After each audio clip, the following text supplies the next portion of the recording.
From the New York City area, welcome to the Badass Counseling Show, where the master badass himself, Sven Erlandson, takes you deep and gives balm for the soul, baby.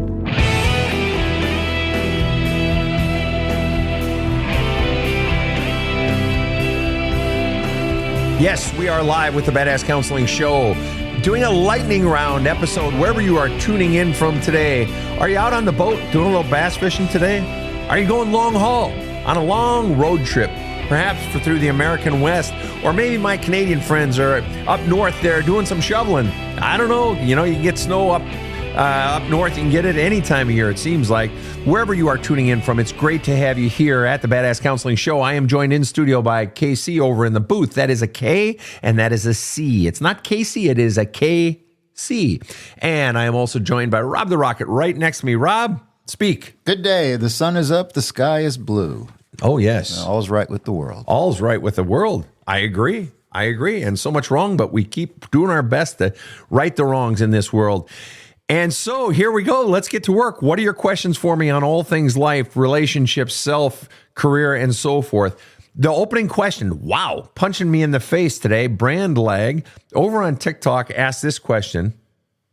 Why do cops kill themselves at twice the rate of the regular population? Well, first thing I'm going to say is I'm going to just run with that statistic, even if I have no idea if that statistic is true. However, what I do know, having had a counseling practice for 30 years and worked with people in high-stress professions, such as the oil and gas industry, such as military/special forces, such as first responders, such as police in particular, I have worked with many, literally thousands over the years. I have gotten the calls in the middle of the night from the police officer with his service pistol in his hand and perhaps a Jack Daniel in the other hand and ready to end it. And you ask the question, why do cops in particular, or I'm going to expand it to anyone in a high-stress profession, kill themselves at twice the rate of regular population? Why? Because it is high stress, high demand, facing life and death every day. But it's not just that. Any profession where you are, it can be any job where you are working a lot, where you are overtaxing yourself, overburdening yourself, not just any profession, but any life where you are stressing yourself out, where you are at or near burnout constantly, is going to heighten your anxiety. It's going to heighten all your feelings inside of you, or it's going to deaden all your feelings inside of you. It's going to cause you to become swollen with emotions or choked off from emotions. It's going to cause you to have impaired decision making. It's also going to cause you to very often to eat away at yourself, to start thinking less of yourself, less about life. You're going to become more susceptible to the vicissitudes, the pains, the impacts of others' words, and the pains of life. So you mix together a high stress that it can be of any profession and overworking, on top of, let's say, having family, on top of your own shit that you've already had inside yourself, your own feelings, your own pains, on top of a profession where you are seeing life and death every day and where you have to be constantly vigilant. Think about that. Police officer, you are literally never safe until you're back in the police house. And there have been some, fires and bombings at police houses. So some could argue you're not even safe there. Perhaps you even wonder if you're safe in your own home. You're in a profession where you're literally never safe or almost never safe. So what does that do? It heightens everything, all of your emotions, all of your fear. And so you live in that heightened state on top of all the other pressures in your life, on top of whatever BS messages you were taught about yourself growing up. And that's going to cause a higher likelihood of killing yourself, of making bad decisions, of hurting yourself. All right? That would be why. And that can be true in really any profession. The fact that you're facing life and death every day in military and in police and in, let's say, the oil and gas industry, I have clients in that industry, that adds to it. But any profession that's high stress, from long haul truckers, high stress job, believe it or not, especially when you factor in weather and so on and so forth. People in, farming where you are dependent upon, the weather and so on and so forth. There can be anything. But yes, when you're facing life and death every day and when you live in fear every day, that is going to drive you more and more to the brink. Next question. Best advice for new healthy friendships. The single biggest thing you can do to improve any and all of your relationships in life, be it friendships, love relationships, relationships with family, relationships at work. Single biggest thing you can do to improve those and attract better relationships is to do the work inside of you of examining and pulling out all of the pain, the fears, and the BS beliefs you've been taught about yourself. Okay? Let me give you an example. My second wife and I divorced in 2004. I did not meet my present girlfriend until 2014. That means I had 10 years of my life where I was largely alone. I fell in love once or twice in there, but there was no long-term anything. I just tend to fall in love a little easy. I'm that way. Anyway, but the point is I went 10 years of being alone. And at that point in my life, I had already been alone off and on, and it didn't affect me the way it affects some people, all right? And I'd done a lot of the work. But during those 10 years, I continued to do all the work that I talked to you guys about, all the journaling. And I've always been an avid self-help person and reading self-help books and so on and so forth. So I continued to work on myself. And as a result, the relationship that I'm in now with my present girlfriend over the last 10 years is the best relationship I've ever had in my life. Well, that's just one reflection. That's just my friendships now are different from friendships I've had previously. And I continue to attract new friends, all right? Why? Because I'm constantly doing the work of cleaning out that darn love cup because there's always new stuff being dropped in there, all right? And so there has to be a willingness to not have friends, a willingness to let go of needing friends. And there's nothing wrong with wanting it. But if we're engaged in a sort of desperation, I need to have friends, that's because something's going on inside of me that is creating anxiety and fear if I don't have friends. So the more I can focus on those fears and flush out those fears and flush out the anxiety and flush out, also, does that make me feel unloved if I don't have friends? Well, then that tracks back to some conditioning you got in childhood that I have less value if I don't have friends or if I don't have someone confirming my worth. So that's some more work I can be doing on myself. But the more work you're doing on yourself and flushing out all that stuff, and the cleaner your love cup becomes, the more you will effortlessly attract new friendships, and they'll be higher quality. But it also requires this, and this is a tricky one. I was just talking to a client this week who is living overseas, and we were talking about exactly this.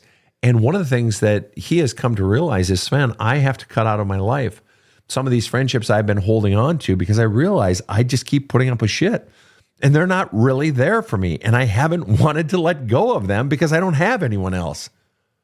I don't have family and these friendships, but I realize they just suck because I'm seeing more and more clearly how they are not meeting my needs and they're not there for me. Even since I got this, diagnosis from the doctor, these friends aren't really there for me. And so part of attracting new friendships is letting go of the ones that aren't fulfilling and breathing life into you. All right, next question. My girlfriend travels for work. How can I be more supportive and not needy? That's a great question. And you can try to create a new behavior. In other words, you're saying, how can I be more supportive? What can I do for her? What's an action I can take for her? And what I would offer to you is the answer is not in what you can do for her. The answer is what's going on inside of you. Because you didn't just say, what can I do to be more supportive of her? You also said, and be not needy. You're basically telling me I am needy. How do I be not needy? So in other words, the problem is inside of you. So what do I do to fix that? Because once you get rid of the neediness, you'll just naturally be more supportive. You won't be as like, oh, call me. I need to know that you still love me. Are you cheating on me or whatever it might be? And I'm not mocking you, Tyler. I'm really not. I've been where you are. I know what it's like. My second wife was on the road. She was, ended up starring in the first national tour of a Broadway show.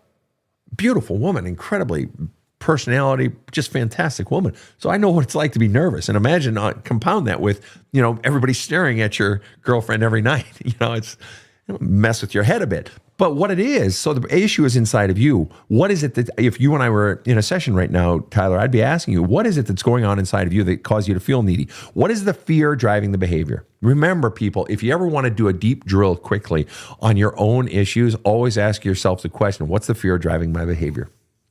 What's the real fear going on inside of me right now? Or what is the real pain? Or what's the scariest part? And put it at extremes. Don't list 5 things. Do like I do. You've heard me on these counseling episodes where I say to a person, what's the biggest one? Or distill it down to one sentence. By forcing yourself into tighter parameters, it forces yourself to be more clear in your answers. So in your case, Tyler, I would say, what is the single biggest fear that is causing you to be so needy when your girlfriend travels? Now, and in addition, the mere fact that and by the way, so you list that fear. Okay, the fear is that she might be cheating on me or she doesn't love me. Or if I don't have her telling me that she loves me 12 times a day, I feel unloved. Okay, so what you're exposing right there then are the flaws inside of yourself, so to speak, flaws. The preconditioning inside of yourself that says, unless I have this person constantly telling me they love me, or confirming it, I feel unloved. Well, that's something from your own past where you were taught that you were unlovable. And so you're constantly needing more love poured into your freaking love cup here, right? Okay. The other side of it, though, is you wouldn't say, how can I be more supportive and not needy? Unless, in all likelihood, Tyler, your girlfriend has said to you, dude, you're fucking needy. I mean, is it ever about me, or can you just let go and encourage me to go? I'm betting you've gotten a message from her that you can be a little, well, to use your word, needy, pain in the ass, whatever it is. And it's hard for her to do her traveling. And it's not just that, gee, that's unbecoming, women don't like weak men or anything like that. It's worse. It's just hard. It's taking up emotional bandwidth inside your girlfriend. Your own personal shit is taking up her emotional bandwidth so that she's not able to do her work or just feel good about traveling. You want her to do great in her work. So then it behooves you to look at what is it that's going on inside of me so that I'm not such an emotional fucking drain on my girlfriend. And it's not just you, Tyler. I've been there. It can be boyfriend. It can be anything, all right? I'm not dogging you personally. But you need to go inside of yourself and to find out what those fears are. And you might also ask yourself, in general, in this relationship, are your needs being met? Because it is possible. It's not just on your end of the equation. But also ask yourself, why am I so needy? Is it a previous relationship that has preconditioned me into this relationship where I felt unloved in my last one, so I need more and more in this one? Or does it go back even further into childhood and so forth? Rob?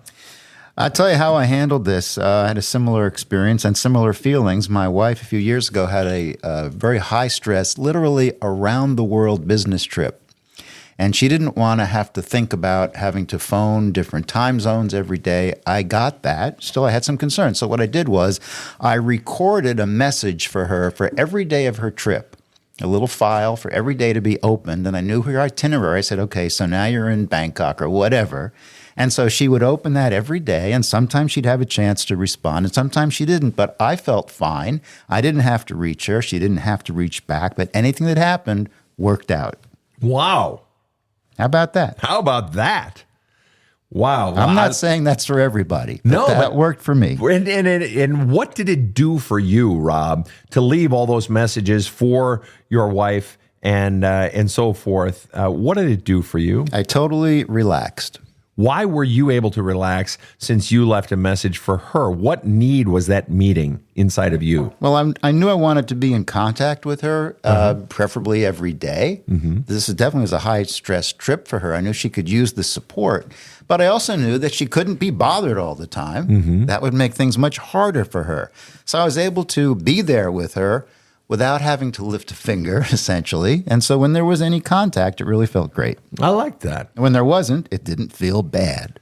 How about that? You guys, and this is a great example of just being creative in your relationships and getting your own needs met while also meeting the needs of your partner. And maybe the needs of your partner is, dude, when I'm traveling, I just don't want to have contact. It's not that I don't love you. I just want to stay focused on work. And everyone's different.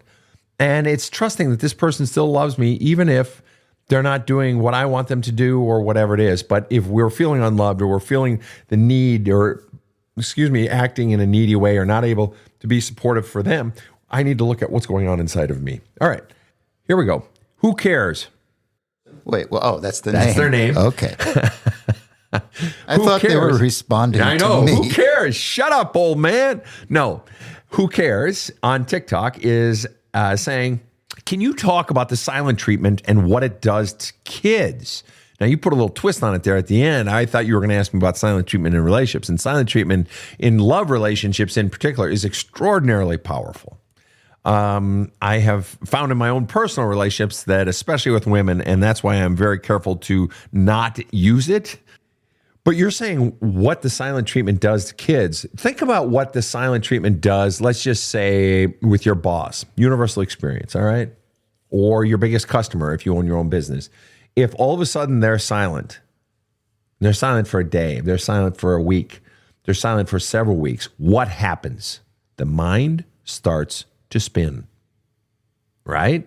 If you've been having regular contact with someone and then they go silent, or maybe someone's natural default mode with you, whether, again, a lover, a friend, a boss, a customer, and all of a sudden, maybe their default mode is they're always silent. They rarely communicate. What happens? Our brain starts to spin. What happens when our brains start to spin? Oh, our brains concoct all sorts of motherfucking theories, right? Rob, let me ask you, in the example that you just gave of leaving those messages for your wife, had you not left those messages for your wife, had you not felt like you're reaching out and she's on the other side of the world, traveling around the world, all sides of the world, what would have happened in your brain? It would have started to spin uncontrollably. That's it. And that's not because Rob's some fucking neurotic guy. He's like one of the calmest dudes I've ever met. But the truth is, it's because it's a universal human experience, the spinning of the mind. And we all know what can happen when our minds spin. It creates all sorts of fears. It creates all sorts of stories. And this is why you guys hear me all the fucking time talk about the clothes dryer. What happens when you put clothes in the dryer and you leave it on and it won't turn off? Those clothes shrink and shrink and shrink and shrink because they're just tumbling. But what happens when shit tumbles in our head? Just the opposite. It gets bigger and bigger and bigger and bigger and bigger. We create all sorts of stories which conjure up all sorts of, wait for it, fears. So the original question from Who Cares on TikTok is, can you talk about the silent treatment and what it does to kids?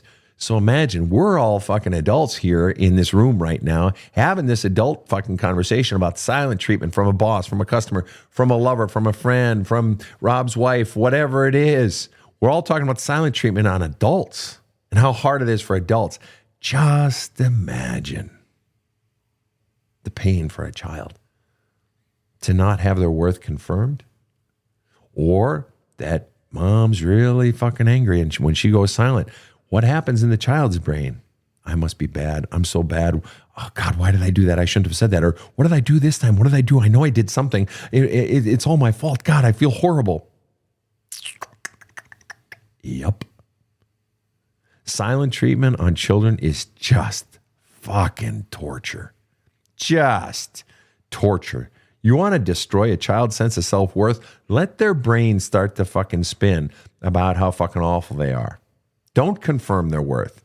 Don't use your words. Don't use the words, I love you. There are actually parents still today, to this day, who don't tell their children, I love you. Literally, there are. And I've even heard parents defend it. They'll say something like, well, I don't want them to hear it, and get used to it, and then it loses its meaning. Really? Really? I love you losing its meaning to a child? You believe you are capable of losing your feelings of love for your child? What the fuck kind of parent are you if you actually lost your feelings of love for your fucking child? Now, granted, they can be pissy as a teenager, but it doesn't mean you stop loving them, right? You may not love the action, but you love the person. Withholding love. Okay? So if the child isn't getting messages of love, isn't getting attention, affection, approval, and just getting silence, that child's brain will spin all manner of shit.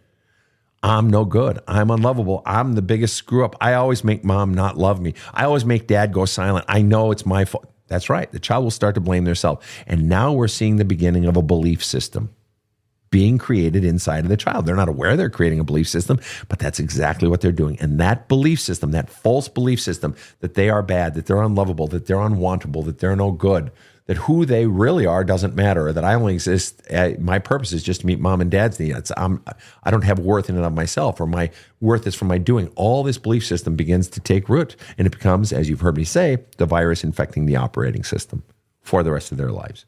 Rob?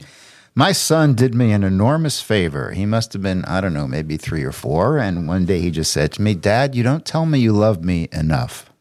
And that was like a lightning bolt. And now whenever I talk to my kids, I never failed to tell them I love them. Beautiful. How old was he? I would guess maybe 3 or 4. Wow. Yeah, he did me. What a favor he did to me. That's genius. Yeah. Wow. And I mean, classic from the mouths of babes, right? Oh, yeah. Where the hell did that kid get that at 3 or 4? I don't know. It can't be me.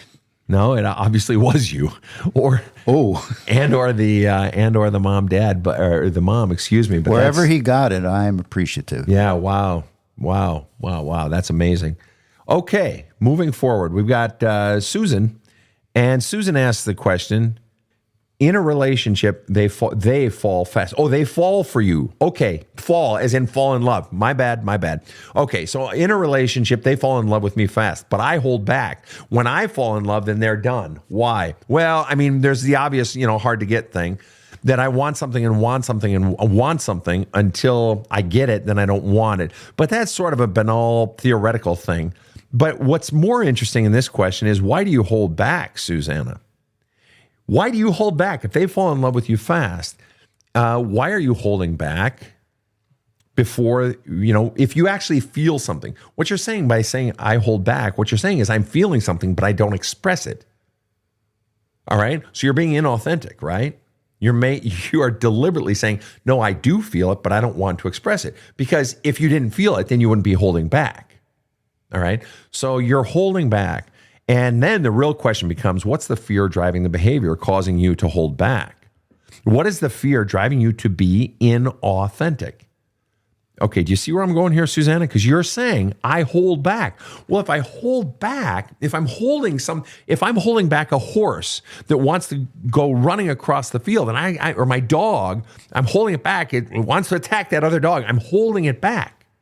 In other words, it wants to go forward. If you're holding yourself back, what you're saying is your natural instinct, who you really are, wants to go forward, but I'm holding it back. So in other words, then, by holding yourself back, you are being inauthentic. You are not being you. And that's being driven by a fear. And then the question becomes, well, what is it I'm really afraid of? Well, I'm betting it's that if I open up my heart and express what I really feel, then I'm going to get hurt, right? Some derivative of that, I'm betting that's it. Right. And so I would rather be a fake version of myself, right? Until I know they love me and they want me, then I'll reveal my real self. But then you've just changed, see? Then you're supposedly your authentic self when before. So they were falling in love with what seems to be your inauthentic self, and then you reveal your authentic self and they're not interested, which of course is painful, right? That's probably the whole reason you hold back in the first place, for fear that if I show you who I really am and what I really feel, you may not like me and you may leave me. And it was confirmed by their actions. Here's the real challenge. Just be who the fuck you are. You're going to win some, you're going to lose some. I was saying earlier, I was single for 10 years, right? And I lost a lot. I had some women that I was very much in love with or very much liked. A few of them were married, sad to say. One in Louisiana, another one in Ohio, and so forth. And it just wasn't time, right? But I kept doing the work on myself so much. And then eventually, after 10 years of being single, which I was fine with. I mean, I still wanted someone, but I was fine. I made a life that felt good to me, all right? And so if I got someone, great. And if I didn't, then I'd spend my time being alone and life would go on for me because I want to be happy. And I don't equate having to have a relationship with that's the only way I can be happy, okay? Kind of the flip side of that question over on YouTube. Yeah. Why won't someone let you go if they don't want a relationship with you? Well, and that raises a question. Did you guys hear that? Rob said, why would someone not let you go if they don't want a relationship with you? My question is, what the hell does that even mean? Not let me go? How if I want to go, how am I not able to go? How are you not able to go? They're hanging on. But in what form, Rob? No, keep talking to me here, Rob. In what form? And I get it. We've all said, oh, they're hanging on. Why won't they let me go? But in the end, draw a boundary and hold your boundaries. Why are you still allowing the conversation to continue with someone who is trying to pull you back into a relationship? What are you doing to facilitate that holding on? Go ahead, Rob. I think you have a follow-up. It's not that they're not letting you go. It's that you're not going, and you should. Well, that's just it. That's just it. If you're feeling like, oh, they won't let me go, more often than not, it's because you haven't shut it down and moved on with your life. You're holding on, precisely as Rob just said. That's exactly right. All right. Oh, here we go. Rob says, much more to come right after this short break. Now here's one of Sven's clients talking about his experience with badass counseling. What I wanted to be able to get to across to other people is just how much you're able to deep dive into what's been going on in my life and help me figure out where and what caused that to help me solve and find those problems in my life to change where I'm going forward. None of the other therapists I went to with that, they try and help me figure out some other issues that may or may not be coming up, whereas you're able to dig down, find the core of what's going on. And I haven't been able to find that before. Just want to get more people aware of where you can go to in case you want your own therapy. And getting the hole in my love cup was one of the things that changed my life. This show provides soul counseling intended to entertain and inform and is not medical advice.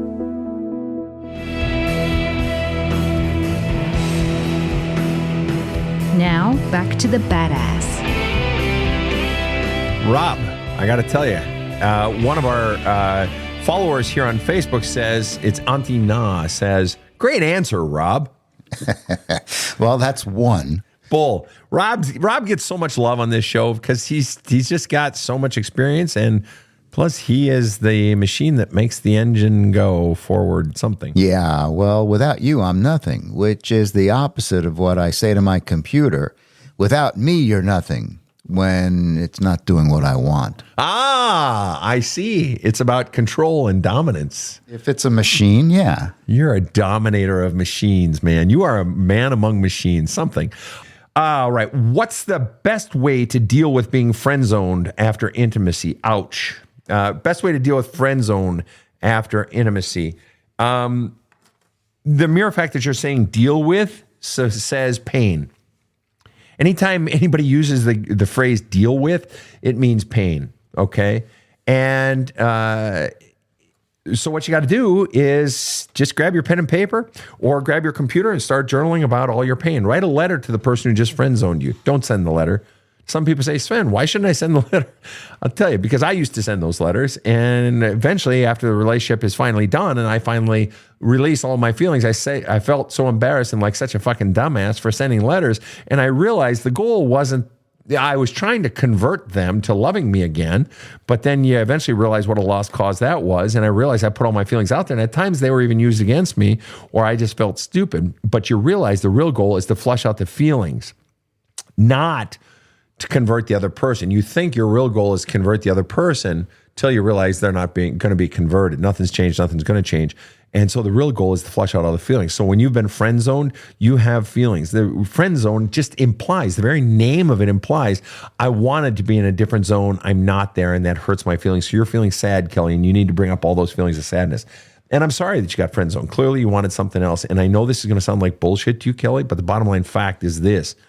And I know this is going to sound like bullshit. Anybody who's in the state of being rejected or not getting the person you think you want, anybody who's in that state, once life moves on and you find a relationship eventually, and it ends up being wonderful, you're going to be like, oh my God, I'm so glad that one ended. I told you earlier, there was a woman there were a few women I fell in love with during those 10 years I was single. And one of them was in Ohio. And I thought, man, I was just madly in love, right? Madly in love. And now it's just like, I'm sure she's a good woman. We haven't been in touch in more than a decade. But it's just like the life that I've gone on to, the relationship I'm in now and where my career is, I'm in the New York City area and, my business in Manhattan and all this. It's like, I wouldn't have this. And I'm even happier. I'm not saying that she was less of a person or I wouldn't be happy with her. It's just like my happiness increased, but we so hold on to someone or something or some job or some profession or some family member, whatever it is, thinking this is where my happiness is. Even though the ship is sinking, I'm clinging to it because it's all I've ever known. And it's the security of that. And so that's a long-winded way of saying, when you've been friend zoned, you've lost the thing you wanted. But I'm telling you, there's greater life ahead. As long as you continue to do the work of healing yourself and flushing out the pain, the fears, and the bullshit beliefs you've been taught about yourself. All right. Next question is from Pteranodon. Oh, fun little name there. How do you know when to hold on and when to let go of lost love? Well, there are two ways. Two ways to know. There's probably more than that, but two ways that jump to my little pea brain are this. You call it lost love, and how do you know when to hold on, when to let go? The simplest way, not the easiest way, but the simplest way is just wait till the pain gets bad enough. You guys have read my book, or for those of you that have, you know what when I say change will not occur until the pain gets bad enough. Change will not occur until the pain gets bad enough. So you just keep holding on until your grip gets so fucking exhausted and the pain is so great from the internal pain of the loss and the sadness and the fear of being alone again or never finding love until eventually you let go. Because the fear of letting go is big. But until the pain of holding on gets worse, you're never going to let go. So that's the simplest way, but it's not the easiest way. The easier way, or at least the less painful way, is you already said it's lost love. You said, how do you know when to hold on and when to let go of lost love? So you know the love is gone. So what you can do then now, rather than waiting for the pain to increase, is you can begin to talk with your therapist or talk with your best friend or with your journal or with letter writing and getting out all the feelings that are causing you to hold on. Because this is one of those cases people always say to me, well, Sven, why would I ever want to flesh out feelings of love? You always talk about fleshing out the negative feelings, and that makes sense to me, the pain, the anger, the sadness, the melancholy, the disdain, all those feelings. But you also talk about fleshing out love. Why would you ever flesh out love? Well, here's a perfect example. Pteranodon is holding on to lost love, and it's causing Pteranodon, this person here on TikTok, causing this person to feel sadness, pain, longing. And furthermore, keeping them with 1 foot in the past and 1 foot in the future, hopefully, or maybe even 2 feet in the past.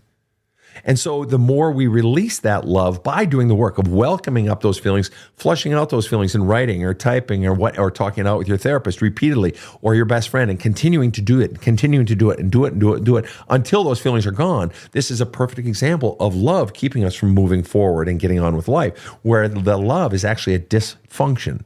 It's keeping me from functioning forward. And forward progress isn't always the goal. And in fact, in order to make that forward progress, you have to sit in the present of the pain and the loss. All right, next question. How to deal with a husband of 26 years who is following bimbos on TikTok? How do I get him to understand it is disrespectful and demeaning to me? Is the marriage too far gone? Okay, that's a good one. Terry, so your husband of 26 years is following bimbos on TikTok. You want him to understand it is difficult, disrespectful, and demeaning. Is the marriage too far gone? I'm going to assume, Terry, that you have told your husband of 26 years that his actions of following bimbos on TikTok is demeaning and disrespectful. I'm going to assume that you have told him that, right? If you haven't, then you gotta. And just say that. I'll be very honest with you, sweetheart. It hurts my feelings. It feels so disrespectful. It feels like you are fundamentally conveying the underlying message to me that I'm not good enough and that I'm not enough for you. And perhaps, and I'm going to put some words in your mouth, Terry, these may not be your words, but it's common enough.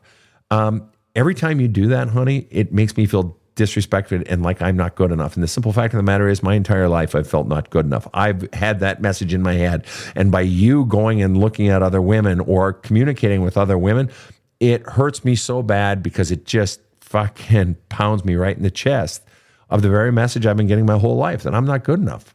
And it hurts so bad.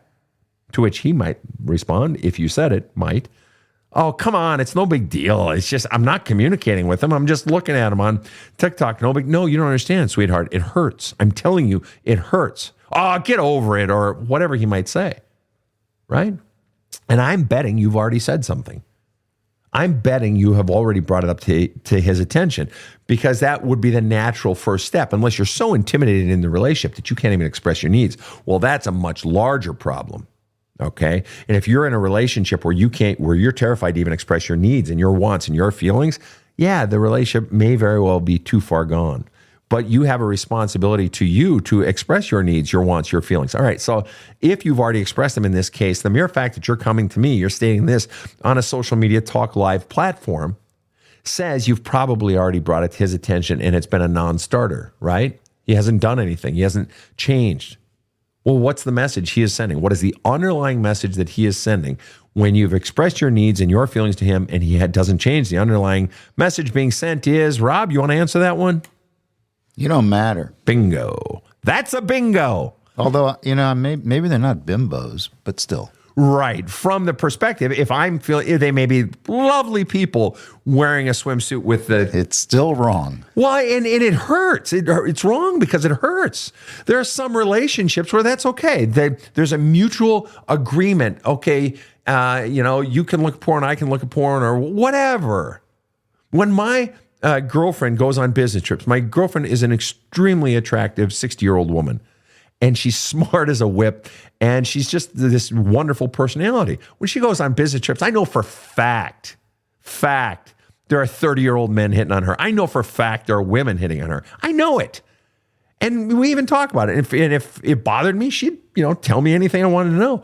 And for us in our relationship, it makes her feel loved and appreciated, or at least liked as a woman, and that she still feels attractive, And so it doesn't bother me. I don't care where you get your appetite as long as you're coming home to Papa for dinner, so to speak. Well, you asked. Anyway, actually, you didn't ask, did you? Anyway, the point is, if you're making your needs known to your lover and they are not changing, they are sending the underlying message, I don't fucking care. You don't matter. And that's the even more painful part, not just the disrespect of your body and of your worth, but then the other message of, I don't fucking care. I'm more important than you, is what his actions are really saying. And so then you ask the question, is it too far gone? Is it too far gone? And listen, if you are in a relationship with someone who doesn't care about your needs, who is actively disrespecting you when you are making your needs and your feelings known, and the mere fact that you're in a relationship with someone where you're making your feelings known and they don't care, says, well, that's beyond counseling. There's no counseling that can help that. If the other person doesn't even care about your feelings, they're not going to sit in a fucking counseling session and listen to your feelings, let alone are they going to sit in a counseling session and listen to what you think is wrong with them. Yeah, that one's done. That's a bingo. Quoting Glorious Bastards. Honestly, and it's painful and it's everything. 26 years, Jesus, is anybody still going to want me? Am I too old? Will I ever be liked? And so on and so forth. And, there are a couple of ways to attack that. Just like I said a minute ago with Pteranodon with regard to, holding on or letting go. Should I stay or should I go? It's, has your pain gotten bad enough? Have you been disrespected enough? Have you been ignored? And so on and so forth. And you can either do it that way or you can say, I need to do this for me, and then begin the work of flushing out all your feelings and moving on with your life. All righty, Aphrodite. Rob? Got one on YouTube here from Lori Beth. I think you may find another question in this question. Maybe. Go for it. Here it is. How do you know if they are drinking because of PTSD or are they just an alcoholic? Where did your brain go with that one, Rob? I'm curious. I don't think it matters. Because? Well, if they're drinking too much and it's a problem, it really doesn't matter why. Right. And that's exactly right. And I was wondering what you saw underneath that, and that's what you saw. And the point is, if they're drinking, clearly you wouldn't be bringing up drinking unless you felt they were drinking too much, and it's problematic for you. Now, if I'm in a relationship, my partner is not obligated to cater to my every last fear or want or why I think you should change, Susie. You should change, Susie. You should change. Susie doesn't have to change for every last thing of me, but if it's hurting me, if it's just my fears or whatever, but if it's actually hurting me, well, then these are conversations we have to have. In this particular case, the person is drinking, and I'm going to assume that the person's drinking is harming the relationship or potentially harming you. And what's interesting is you say, well, is it PTSD or are they just an alcoholic? It implies that one of those answers would cause you to feel more sympathetic towards them. Do you hear that? So even though their actions are hurting you, you are more likely to excuse them hurting you and hurting your relationship if it's a reason that I can be sympathetic towards. In other words, you are willing to potentially excuse someone hurting you. Do you guys follow the train of logic there? That if you're asking me which one is worse, and that implies that one of those for you, if I gave you a certain answer, you'd be like, oh, okay, well then I need to have more sympathy for my husband and I should endure it more. You're being mistreated. A relationship that you value is being undermined by the other person, and that's hurting you. And you want to excuse it. I'm going to assume you've drawn it to their attention. And if you've drawn it to their attention and they're not changing, don't let people hurt you. Don't let people destroy a relationship. A relationship should be life-giving, adding to life. There are going to be times when your relationship sucks. There are going to be times when you have to carry your partner. There are going to be times when your partner is going to carry you. But overall, as the old saying goes, a bad day of fishing is still better than a good day at work. Overall, is this relationship more gratifying even on its bad days than any other relationship you've had on even their good days, roughly speaking? All right, next question. Have you got one for me, Rob? Well, actually, there was that follow-up just came in. He says he slips and drinks due to combat PTSD. Understandable. My question would be, in combat PTSD or, being in a given industry such as first responder and so on and so forth, yes, on one hand, it's understandable because I have no fucking clue what it's like to go through combat and how those memories and so forth could impact you. But I do know this. Is he doing work to change that?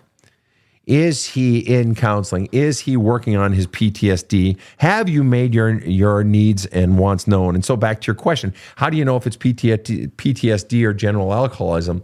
I still think that's not something you're going to be able to differentiate per se. I still think the question is he doing work to heal himself? Is he actively engaged in doing work to heal himself? Is he genuinely contrite and apologetic for any pain he is causing in your relationship? Is he deliberate about wanting to improve the relationship and own his share of what's going on in the relationship? If those things are present, that is someone who is continuing to invest. They are acknowledging their flaws, their faults, and they are attempting to make it better. That is someone you want to invest in. Someone who knows their flaws and is doing the work to improve. And if they're not doing that, they're just saying, fuck off, I'm drinking. Oh, it's my PTSD. And maybe it is their PTSD. But if you aren't doing something to change that, to heal, then you're just saying, fuck off. These are the terms of living with me. And if you're staying with somebody like that, then you're engaged in your own form of sort of spirit suicide. All right, next question. Sven, what do you do when your twin betrays you and tells your spouse before you do, you are divorcing him? Oh. So my twin is Rob, and I'm divorcing Susie Q, my wife, and Rob tells Susie Q before you do. Oh, wow. He's leaving Susie Q. Oh. Heard it through the grapevine. Oh, wow. Not much longer will you be mine. Right. Good. Well played. Is that a 50s or a 60s? 60s. Heard it through both the grapevine, the beginning and the end of the year. Marvin Gaye and then Gladys Knight. She covered it? They both covered, I don't know who wrote it, but they both did the same song. Fair enough. All right. Heard it through the grapevine. Wow. Your twin told your husband that you were divorcing him before you did. Jeez. And you asked the question, what do you do? Honestly, well, you've got the one fire to sort of work on, and that's the actual marriage itself and the divorce. Obviously, you're working on that on one front. But to have your own partner, your own twin, we all hear about how twins are so, locked in and close and tight and everything, and they all think alike and loyal to each other and best friend forever. And some of the best twins studies in the world have been actually done at the University of Minnesota, which is one of the two, Twin cities, oddly enough. It's true story. Best twin studies in the world. Some of the best have been done at the University of Minnesota, my home state. What do? You have to talk this out with your twin. This is the sort of thing that could drive a long, hard wedge between two people, even two twins. What I would strongly recommend you start with, though, is you get a long, big old pad of legal paper or whatever, and you write the longest hate letter you can possibly write. And I mean hate. Not, gee, I'm mad. I mean hate and betrayal and disappointment and everything. You write that letter, I hate you so much for what you did. How the fuck could you do that? Who the fuck are you really loyal to? Because that's what you're dealing with. Wait, you're my twin. You're my sibling. You're my lover. My life, not lover, but my life love. My twin. You betrayed me. How? All those questions. Start by flushing it all out. Getting as much out of your system on the emotional side as possible. That way, if you choose to go and talk to your twin, which I strongly recommend, you have purged a lot of the emotion, and you can still express your anger and your rage or sadness, disappointment, but you're not going to be so swollen with emotions that it's going to be this massive fire hose of blasting at them, which will potentially cause them to shut down, which isn't, you're not wrong if you do. You have every right to feel all those things. I'm just saying a lot of times if we purge out all the feelings in advance, we're clear and we get our point across even stronger going in. But you have to talk about it with your twin. I don't think there's any doubt you have to talk it out with your twin and discuss all the feelings of disappointment and disloyalty and rage and just sadness. How could you possibly do that? Can you imagine that, Rob? One of our listeners said, that's horrible. Yeah. I've got a few over here saying, Jennifer here on Facebook says she knows what she was doing. Ugh. And then she says, tell her to fuck off. Well, it's your twin. Yeah, you can say that, but you know, if you want the relationship. And Caritas here on TikTok says, trust shattered. Yes, exactly. Yeah. What if the twin pretended to be her and said, I'm leaving you? Wow. And what if the twin is a fraternal twin, so they don't even look alike? That wouldn't work. It wouldn't work. It'd be very weird. Let's not make light of this. I know, no. But it really does remind me of the old joke about the guy who said, my wife... Wait. Let's not make light of this, but let me tell you a joke. Listen to you hypocrite. Go ahead, Rob. Tell us the joke. Well, this guy said, my ex-wife, let's say, my ex-wife loved to dress up as herself and act like a raving bitch. I like that one. That's good. You know, Jennifer asked a very interesting question here on TikTok. She says, but what is the relationship between you and your twin? And you know what? That's actually a really great point. What was the nature of the relationship between you and your twin prior to your twin doing this? I assumed the Kumbaya Namaste one. You know, you guys were cozy, you know, thick as thieves. But is it possible there's already been animus between the two of you? And this was fuck you. This was I'm going to get back at you. There must have been. There must be a backstory here. Unless, well, maybe. I mean, yes, there's a backstory. But it could also be that have you ever had a sibling and you're just really close to their spouse? I've had a couple of those in my family. Like my eldest brother's wife, I've known her since I was 12. She's like one of the dearest people to me. Another brother, he's since divorced her, but I was very close to his wife. And she betrayed me. She didn't show up to my wedding. And it hurt my feelings because I thought we were friends. You know, you can get really close to an in-law, really close. So it could be that that there wasn't malice, that the twin just felt a closeness, a friendship, not in any sick way, but a friendship with your spouse, and such a deep level of friendship. And again, nothing in a sick or twisted way, but just a deep level of friendship, and crossed over a line that they shouldn't have crossed. And just, it could have been just a severe lapse of judgment in the moment. There may not have necessarily been malice in it. Rob, did you have something on that? Well, maybe she was in love with this guy. Well, there's that, you know. But why would the guy marry the sister looks exactly like his ex-wife? Right. That's kind of a scary thought. Yeah, it is. Well, and here, Pumpkin over here on TikTok says, and we're bouncing around here. This is a good conversation, you guys. Pumpkin says, I had my close sister tell my son he was adopted before we could. Ow. And Pumpkin says, absolute disloyalty. Yeah, you think? That's very clear cut. But what's fascinating is what Pumpkin says. She says, I had my close sister tell my son. So now we're seeing two situations paralleling each other, aren't they? Because we're seeing a twin give up a story on their twin, and we're hearing from Pumpkin saying a close sister. So that implies that there's something about that closeness that maybe gives me a right or a desire that I speak for you, that there's something fascinating going on there. Do you get the point I'm making, Rob? Absolutely. That is really interesting. Wow. Okay. I'm going to take just one more question here before we call it a day. If you've got a good one there, Rob, you can fire it at me. I do have an excellent last question. All right. It's from Andrea over on YouTube. Hi, Sven. Can you please share something that you need help with, something you have been struggling with recently? And thank you. Yeah. Oh, I'll be honest with you. I'll be really honest with you guys. After I put in a long day of work, I'll sometimes, if, you know, long day of counseling. So I had a 10-hour day of counseling on Wednesday, and then I had an 8 before it and a 6 on Monday. I think I had a 6 on Thursday and an 8 on no, I didn't have an 8 on Friday. I had a 3 on Friday, which was really nice. And those aren't 1-hour sessions. Those are like a 6 and a 2 and a 2 or something like that. Anyway, there's some, and then after sessions, I usually take an hour in between sessions. I have to lay down, close my eyes. Sometimes I'll drop into a quick nap. Sometimes my beta or whatever just needs to reset.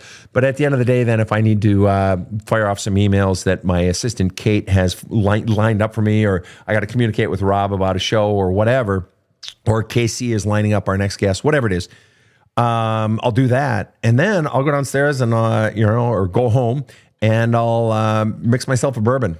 Well, you don't mix a bourbon, or mix myself a gin and tonic. And and I don't do it every day, but the problem sometimes becomes where 1 becomes 4. Now I'm 260 pounds, so 4 gin and tonics really isn't a lot, but it's very easy for me to slip into that. It's very easy. And so it's not so much that I struggle with it per se. What I struggle with it then is then I start eating. And oh my God, my eating when I'm drinking versus my eating when I'm not drinking, it's ridiculous. Rob, we've been to dinners together where, I drink and then it's just like, oh my God. Right. Yeah, it happens. Well, and the worst part is when you're eating at Rob's house, and Rob's a fucking brilliant cook. Wife doesn't cook. He's the master chef. And then, did you ever... It's just a silly thing. In my home growing up, there are 8 of us around the table, and there would invariably sometimes be food left over. And if the food left over, like this, mashed potatoes or whatever was in front of Dad, he'd cut off a little piece of the meat, or he'd have 1 spoonful of mashed potatoes. Well, you sit there talking long enough, those mashed potatoes are going to be gone. Dad's going to eat it. I'm the same way. Don't leave the food in front of me. So my point is, it's not the drinking per se, it's all the eating I do because I'm vain as fuck. And so something I wrestle with, I wrestle with not having too many drinks at night, to be very honest with you. The next morning, I can always wake up and rally. It's not really that. I just don't like getting fat, if I'm really honest with you. And also then if I'm working a 10, an 8, and a 6, and it's highly emotional, draining work, then my sleep sucks, honestly. But also I can't get any exercise. I can't get on my bike. I love going bike riding and so forth. And anyway, so that's neat. And so what I do is I go into, what's driving this? What's driving this need or this reflex or whatever? And in my own journaling and my own work. So the shit that I tell you guys do, I do that in my own life. I have to. It's, to keep my own sanity and so on and so forth. All right. You know what? I'm going to take one more. Rob, you fucking stuck it to me on that one. It was not me. No, it was a great question. Yeah. It was a great question. I want to do one more. I got a serious one here if you want to end on a serious note. Well, you give it to me because I got one in front of me, and then I'll weigh them, and I'll go with whichever one I feel like going with. Go ahead. All right, let's try this one. This is from Clara. I was inappropriately touched by my uncle by marriage when I was a kid. 31 years old now. I finally told my aunt. She said, "That's not how he is. It must have been an accident." What do I do now? And what was the name, the handle on that one? That was Clara. Clara. My question to you, Clara, would be, and you don't have to act on this. My first question would be, and I'd encourage you to write down your answer, is simply, what do you want to do? Not what do you want to have, not what do you want to have happen, because those are things where you're a passive player. What do you actually want to do, if anything? And again, I'm not saying you have to do anything. I'm just asking what you want to do. Write that down. And then my question would be, why wouldn't you do that? Why not? And then my question would be, what's your fear if you did do that? And then my question would be, what's your biggest fear in this whole equation? And then I would say this, your fucking aunt said that to you? Are you fucking kidding me? So that tells you that your aunt is clearly protecting her husband. Your aunt is clearly protecting her own sense of security, and you're saying that is a threat to her own security and her entire reality. She has to, at least in her world, protect her reality. The myth that her marriage is good, her husband is good. And so she's going to shut you down. And she has just shown you what she thinks of you. And that's the painful part, or certainly part of the painful part, that you don't matter enough to her for her to look at the truth. And of course, she would have to sacrifice her entire reality in order to do that. And you don't matter enough to her for her to do that.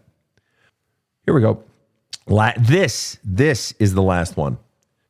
What if you feel as if you are competing with your mother-in-law?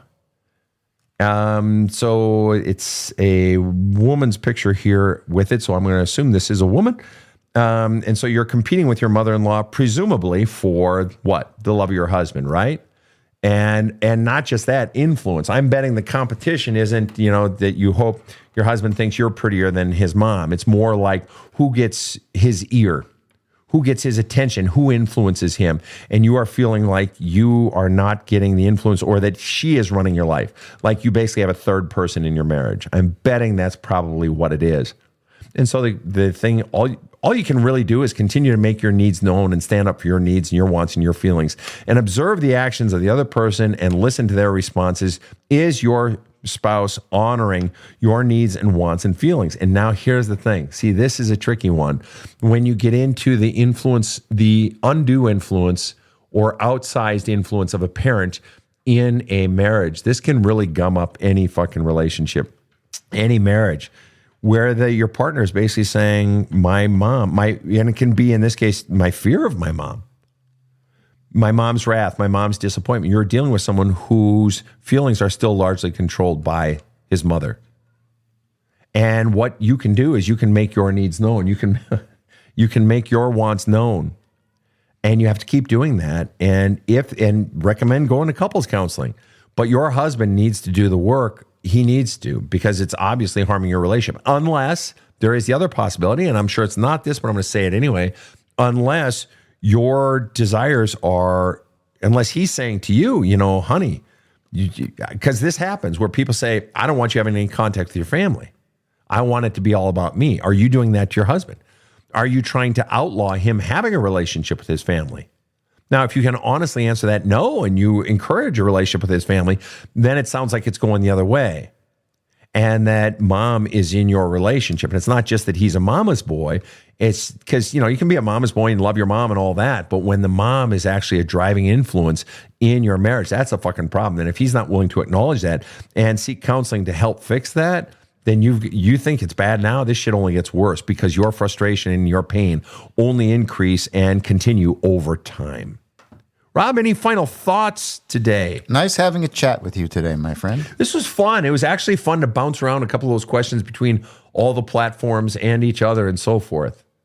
Don't you agree? I certainly do. I agree. And somebody said to me, by the way, when we were having the conversation about the drinking and my vanity and so forth, somebody said, how about elevating your sense of self-worth? And, no, it's true. It's true. No, it's true. Although it's funny, if you asked anybody who knew me back in high school, be like, Sven, needing to elevate his sense of self-worth, he's the most arrogant person there is. No, I just like how I look, and it plays into my, I like attention, if I'm really fucking honest, and that's a part of it. And so I just do what I want to do to feel and look how I want to look. That's all. I'm not a monk up in the woods. I'm not spiritually perfect or anything like that. I'm just the person trying to function in the world. And I like looking good, and I like being trim. Why? I have good energy, but more than that, I just like looking in the mirror and saying, oh, I like how Sven looks today. So, apart from the face part, there's only so much you can do with what God deals you.